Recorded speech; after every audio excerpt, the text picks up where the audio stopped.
Students, Hindi 100 के लिए important questions लेकर आया हूं। यह तीसरा वीडियो है। इससे पहले के 2 वीडियो अपलोड किए गए हैं। अगर आपने अभी तक नहीं देखा है तो उस वीडियो को जरूर देख लें, बहुत ही महत्वपूर्ण वीडियो है।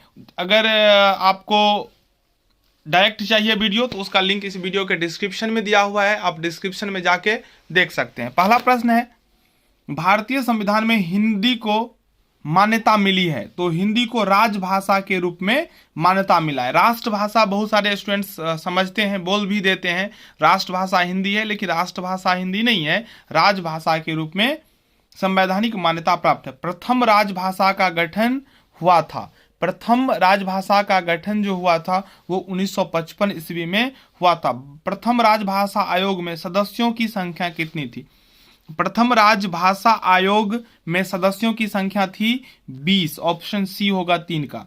चौथा प्रश्न है, संविधान का भाग 17 संबंधित है तो राजभाषा से, संविधान का जो भाग 17 है वो राजभाषा से संबंधित है। हिंदी भाषा का प्रचलन है तो किस भाषा के रूप में? तो संपर्क भाषा के रूप में हिंदी भाषा का प्रचलन है। यह इंपॉर्टेंट है।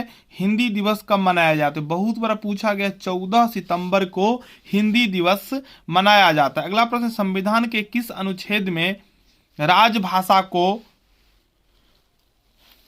संविधान के किस अनुच्छेद में राजभाषा हिंदी को मान्यता दी गई है? तो 343 में। संविधान के किस अनुच्छेद में? यह भी क्वेश्चन बहुत बार पूछा गया है। संविधान के किस अनुच्छेद में राजभाषा हिंदी को मान्यता दी गई है? ठीक है, 343। अगला प्रश्न है, संविधान के 8वीं अनुसूची में कितनी भाषाएं स्वीकृत है? तो संविधान के 8वीं अनुसूची में 22 भाषा स्वीकृत है। अगला प्रश्न, संविधान में हिंदी को संघ भाषा के रूप में मान्यता कब मिली? तो 14 सितंबर 1949 ईस्वी को, 14 सितंबर 1949 ईस्वी को। ठीक है, चलिए 10वां प्रश्न है, संविधान निर्माण के समय 8वीं अनुसूची में कुल कितनी भाषाएं थी? तो संविधान निर्माण के समय 8वीं भाषा में कुल 22 भाषा को मान्यता दिया गया था। 11वां प्रश्न, संविधान के प्रथम उपबंध कौन सा है जिसमें राजभाषा संबंधी निर्देश दिया गया है? 220, 352, 120, तो इनमें से कोई नहीं इसका राइट आंसर होगा। 12वां प्रश्न है, संविधान में संसद की भाषा संबंधी प्रावधान किस अनुच्छेद में वर्णित है? तो अनुच्छेद 120 में। संविधान में संसद की भाषा संबंधी प्रावधान किस अनुच्छेद में है? तो 120 में। अगर आप सभी प्रश्न को देखकर जाते हैं तो निश्चित रूप से एग्जाम में आप आसानी से आंसर दे सकते हैं। संविधान में राज्य की विधानसभाओं की भाषा के संबंध में अनुच्छेद में है, यानी किस अनुच्छेद में है? तो इसका जो करेक्ट आंसर होगा वो हो जाएगा 220, ऑप्शन ए। 14वां प्रश्न, संविधान के किस भाग में राजभाषा संबंधी निर्देश दिए गए हैं? तो भाग 17 में। संविधान के किस भाग में राजभाषा संबंधी निर्देश दिए गए हैं? तो भाग 17 में। अगला प्रश्न है, हिंदी भाषा के विकास संबंधी निर्देश संविधान के किस अनुच्छेद में वर्णित है? तो 351 में। हिंदी भाषा के विकास संबंधी निर्देश संविधान के किस अनुच्छेद में है? तो 351 में। राजभाषा संकल्प कब पारित हुआ? तो राजभाषा संकल्प जो है इसका हो जाएगा इनमें से कोई नहीं, ये तीनों ऑप्शन सही नहीं है। 17वां प्रश्न है, अनुच्छेद 350 में वर्णित निर्देश है? तो ये ऑप्शन ए है, भाषाई अल्पसंख्यक वर्गों के हितों की रक्षा। राजभाषा का अंग्रेजी अनुपात क्या होता है? राजभाषा का अंग्रेजी अनुपात होता है स्टेट लैंग्वेज, ऑप्शन बी। 19वां प्रश्न, हिंदी को राजभाषा घोषित किया गया? हिंदी को राजभाषा कब घोषित किया गया? 14 सितंबर 1949 ईस्वी को। राष्ट्रभाषा वह भाषा है जिसका संपूर्ण राष्ट्र में प्रयोग होता हो। प्रस्तुत पंक्ति किस विद्वान के द्वारा कही गई है? तो ये तीनों नहीं कहे थे, इनमें से कोई नहीं, इसका आंसर हो जाएगा 21वां प्रश्न है, राजभाषा हिंदी के लिए संविधान सम्मत लिपि है? तो देवनागरी। हिंदी का जो लिपि है वो देवनागरी है, इंग्लिश का रोमन है, पंजाबी का गुरुमुखी है, ऐसे करके। 22वां प्रश्न, राजभाषा विभाग की स्थापना कब हुई? तो 1975 में राजभाषा विभाग की स्थापना 1975 में हुआ। भारत में राष्ट्रभाषा मानी जाने वाली भाषा कौन सी है? तो ये तो स्पष्ट सी बात है, हिंदी को माना जाता है, लेकिन हिंदी है नहीं वास्तव में। आगे बढ़ेंगे, 24वां प्रश्न है, भारत की क्षेत्रीय बोलियों को संविधान की किस अनुसूची में स्थान दिया गया है? तो 8वीं अनुसूची में।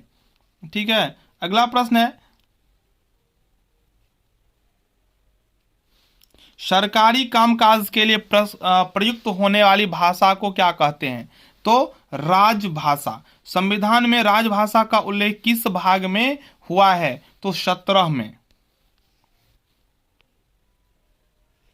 27वां प्रश्न है, संविधान में राजभाषा हिंदी के लिए किस लिपि को स्वीकार किया गया है? तो देवनागरी हो जाएगा। संविधान के किस अनुच्छेद के तहत भारतीय संघ की राजभाषा हिंदी को बनाया गया है? तो अनुच्छेद 343। संविधान के कुल कितने अनुच्छेदों में राजभाषा नीति संबंधी प्रावधान है? तो कुल 10 हो जाएगा। 30वां प्रश्न, अष्टम अनुसूची में कितनी भाषाएं सम्मिलित है? 22।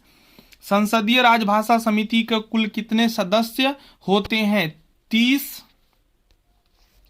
संविधान में हिंदी को संघ की राजभाषा के रूप में कब मान्यता मिली है? संविधान में हिंदी को संघ की राजभाषा के रूप में कब मान्यता मिली? तो 26 जनवरी 1950 ईस्वी को।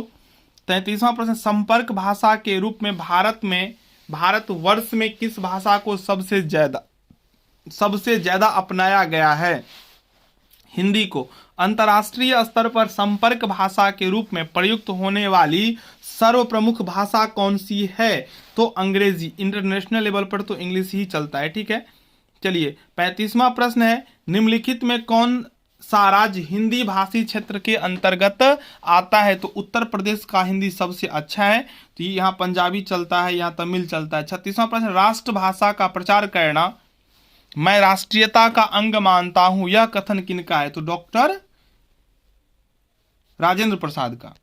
अगला प्रश्न, निज भाषा उन्नति अहे सब उन्नति को मूल, यह प्रसिद्ध पंक्ति है जो कहा है भारतेंदु हरिश्चंद्र। हमारे देश में भाषा का कौन सा फॉर्मूला चलता है? त्रिभाषा फॉर्मूला चलता है। स्टार्टिंग में मदर टंग, उसके बाद राज, उसके बाद जो विदेशी भाषा होता है। 39वां प्रश्न है, सरकारी कामकाज की भाषा क्या कहलाती है? तो आप सबको पता है, इससे पहले भी बता चुका हूं, राजभाषा। 40वां प्रश्न है, अष्टम अनुसूची में निम्न में कौन सी भाषा शामिल नहीं है? तो मैथिली भी शामिल है, हिंदी भी शामिल है और संस्कृत भी शामिल है, तो मगही इसका सही आंसर हो जाएगा। 41वां प्रश्न है, संविधान के अनुच्छेद 343 से 351 तक किस विषय की चर्चा है? तो इसका जो सही उत्तर हो जाएगा राजभाषा नीति की।